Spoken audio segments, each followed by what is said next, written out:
Hello everyone, my name is Michael and welcome to my C++ series. So the first thing, why to learn C++?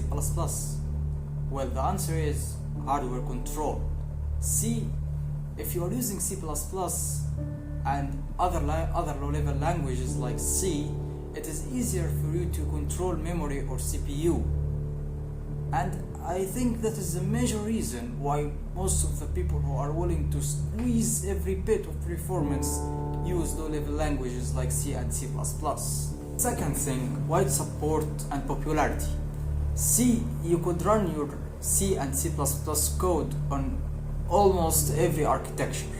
You could run the code once and run it on whatever you want. Your mobile phone, your computer, x86, ARM, RISC-V, and that is huge.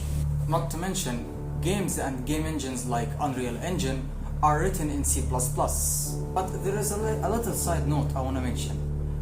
C++ controlling the hardware doesn't mean it is always fast. There is always a bad programmer but not a bad language. You could write a bad C++ code and you will find it is actually slower than if you write it in any other language. So what we are going to learn in this series? Well, at the beginning we will start with the basics. We will start by setting up CMake with Visual Studio, and that's pretty much it. Hope you guys enjoy this series. See you next episode. Goodbye.